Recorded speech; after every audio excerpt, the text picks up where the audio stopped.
தமிழ்நாட்டுல 34,000த்திற்கும் மேற்பட்ட சிறுமிகள் கருவுற்றிருக்கிறதா ஒரு அதிர்ச்சி தகவல் கிடைச்சிருக்குது.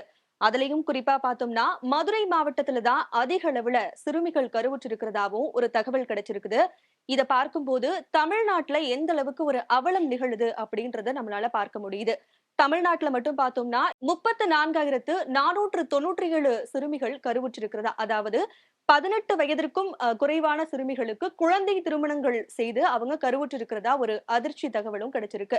அதேபோல மதுரை மாவட்டத்துல பார்த்தோம் அப்படின்னா 3,085 சிறுமிகள் கருவுற்றிருக்கிறதாவும் ஒரு அதிர்ச்சி தகவல் கிடைச்சிருக்குது. இந்த குழந்தை திருமணம் நடக்கிறதுக்கான காரணங்கள் என்ன அப்படின்னு பார்த்தோம்னா, சமூக சூழல், அதேபோல பொருளாதார நெருக்கடி, ஒரு முறையான விழிப்புணர்வு இல்லாம இருக்கிறது தான் குழந்தை திருமணங்களுக்கான காரணம் அப்படின்னு சமூக நலத்துறை தரப்புல இருந்து சொல்லப்படுது. ஒருபுறம் குழந்தை திருமணங்கள் நடந்தாலும், இந்த குழந்தை திருமணங்கள் தடுக்கப்படுறதுக்கான சான்றுகளும் கிடைச்சிருக்கு அப்படின்னு சொல்றாங்க.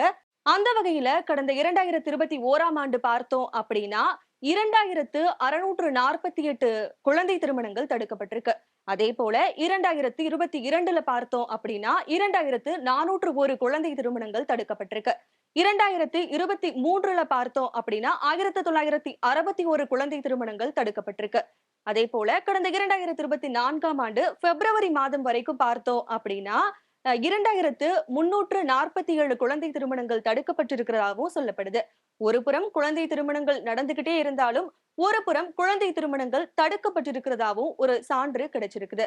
இந்த குழந்தை திருமணங்கள் குறிப்பா பார்த்தோம்னா, தேனி, சேலம், கிருஷ்ணகிரி, மதுரை, அதேபோல திண்டுக்கல் போன்ற மாவட்டங்கள் எல்லாம் ஒரு ஆண்டுக்கு 100க்கும் மேற்பட்ட குழந்தை திருமணங்கள் நடக்கிறதாவும், அதற்கான முயற்சிகள் நடக்கிறதாவும் ஒரு அண்மை தகவல் கிடைச்சிருக்குது.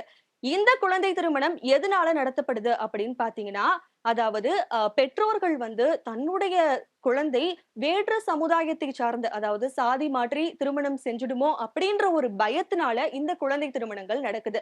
அதுல குறிப்பா பார்த்தோம்னா, அந்த சிறுமியினுடைய கல்வி மற்றும் அவங்களுடைய வாழ்வாதாரத்த கூட கருத்துல வைக்காம சிறுமிக்கு கட்டாய திருமணம் செய்யப்படுறதாவும் சொல்லப்படுது. அது மட்டும் இல்லாம, அந்த குழந்தை பெற்றோர்கள் இல்லாம தாத்தா, பாட்டி கூட இருக்கிறதா இருக்கட்டும், அல்லது உறவினர்களுடைய வளர்ப்புல வளருது அப்படின்னா, பாதுகாப்பு இருக்காது அப்படின்றதுக்காக அந்த சிறுமிக்கு திருமணம் செய்றதாவும் ஒரு தகவல் கிடைச்சிருக்குது. இதையெல்லாம் பார்த்த குழந்தைகள் செயல்பாட்டாளர்கள் கவலை தெரிவிச்சுக்கிட்டு வராங்க. இந்த குழந்தை திருமணங்கள தடுக்கிறதுக்காக குழந்தை திருமண தடுப்புச் சட்டம் அப்படின்ற சட்டத்தின்படி தண்டனைகளும் கொண்டு வரப்பட்டிருக்கு. என்னென்ன தண்டனைகள் அப்படின்னு பார்த்தோம்னா, 2 ஆண்டுகள் சிறை தண்டனை, அதேபோல ரூ. 1,00,000 வரைக்கும் அபராதம் விதிக்கப்படும் அப்படின்னும் சொல்லப்படுது.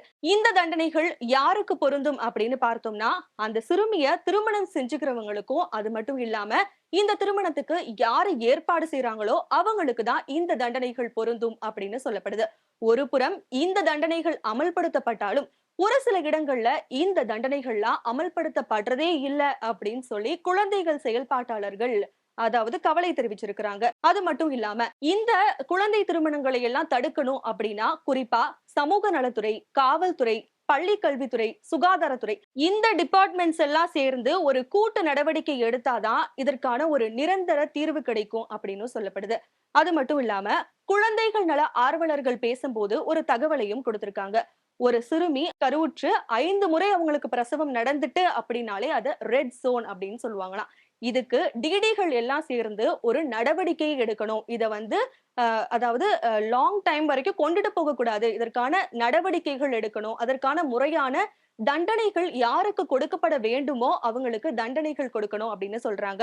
அது மட்டும் இல்லாம ஆண்கள், பெண்கள்னு 2 பேருக்குமே சமமா கவுன்சிலிங் குடுத்தா இந்த குழந்தை திருமணங்கள தடுக்க முடியும் அப்படின்னும் குழந்தைகள் நல ஆர்வலர்கள் கருத்து தெரிவிச்சிருக்கிறாங்க.